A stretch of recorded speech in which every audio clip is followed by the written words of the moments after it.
Yan, magandang araw po sa inyong lahat. Panibagong araw, panibago na namang content. Yan, bali ang atin pong exercise for today ay ang atin pong shoulder. Bali, shoulder lang po muna ang ating iwa-workout dahil napakarami pong program sa shoulder. Hindi po natin kakayanin ng magdadalawa dahil may pasok pa rin po tayo. At ayan po, at sa kasalukuyan na akong nag-i-spin bike. Ayun, at hindi ko na alis yung bola. Ayan po, at mag-spin bike po muna tayo tapos saka po tayo mag-stretching. Ayan. Seryoso po tayo ngayon at talagang tuloy-tuloy na ito. Tuloy-tuloy na ang ating pag-exercise. Ayan po, at continuous lamang po ako. Yan, pagkatapos po niyan ay tayo ay mag-stretching ng kaunti. Tapos saka po tayo mag-bobola, mag-abs pulley tayo, susundot lang po tayo. Kasama na po yan sa daily routine ko po ang pag-stretching at pagsundot ng ating abs kasi hindi po natin kakayanin yan ng ipo-program din naman po natin yan, pero maganda na rin yun bago na tayo dumating do sa program ng ating abs ay nakapag-stretching na tayo araw-araw para hindi masakit dahil napakahirap din po ng pagpapaliit ng tiyan. Sa totoo lamang po. At ayan po. Focus lang tayo sa goal. Maraming salamat po sa mga nanonood sa atin at walang sawang sumusubaybay sa ating mga video. Yan. Ngayon pa lamang po ay nagpapasalamat na ako sa inyo. Ayan, tara na po at samahan nyo ako sa ating exercise for today, sa ating program for today.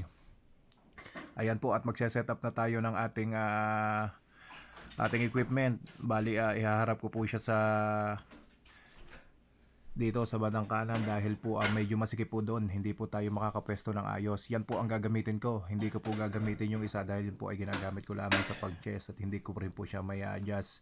Ito lang pong equipment na ito ang ating na-adjust. Yan, start po muna tayo sa magaan. Yan, bali ang inuuna po natin ay yung front shoulder. Ayan, bali 3 set din po yan. Hindi ko na lamang po siya ipapakita lahat dahil masyadong haba po ang ating mga video. Basta ang ginawa ko na lang po ay lahat po ng aking program ngayon ay ipapakita ko lang po ng tig-isa. Meron man pong magdoble pero mostly po tig-isa na lang. Ayan po ang sunod, dumbbell. Ayan, ganun din po yan. Shoulder po lahat yan. Tigta 3 set po lahat yan ang ginawa ko. Yan, kita nyo naman po at medyo pawisan na ang ating sando. Yan, at talagang ako ay nawo-worried sa ating katawan dahil sobrang laki na.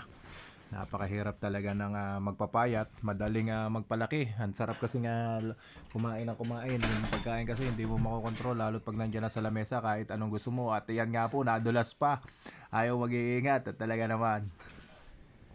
Ayan, sunod naman po natin ay nagdagdag tayo ng weights. Yan. Hanggang dyan lang po muna yung pinakamabigat nating bubuhatin dahil mabigat na po yan para sa aking nagsisimula ulit. Yan. Napakasarap po ng tama niyan. Napakasakit po sa ating shoulder. Hindi mo po mararamdaman pa pero pagkatapos ng workout tsaka mo mararamdaman ang pagod. Yan. Diretso lang po tayo sa ating pangarap sa buhay. Tuloy-tuloy na to. Sama-sama na tayo. At ayan, tapos na po. Yan, sundot po ulit tayo ng ating abs. Yan. Bali, kada po, basta ako ay magpapahinga, yan po ang ginagawa kong aking rest, ang ating abs para mabilis-bilis po siyang mabawas-bawasan dahil sobrang laki po ng ating tiyan. Ayan po. Hindi ko na po babanggitin kung anong mga klase ng buhat ko dahil yung iba ay hindi ko na rin alam kung anong tawag. Panoorin nyo na lang po i-search nyo na lang po. Pero lahat po yan ng aking program ay lahat po yan ay sa shoulder. Yan. Kaliwat kanan po yan. Ginagamitan ko pag nagamit po ako ng dumbbell. Kailangan po kaliwat kanan kasi mahirap pong gumamit na yung sabay mong kamay gagamitin. Napakahirap po at parehas po mga ngalay. Kailangan isa-isa lang. Ayan, gumamit na po tayo ng dumbbell para sa ating shoulder. Yan. 3 set din po yan. Yan, at talagang tayo ay pawisan na.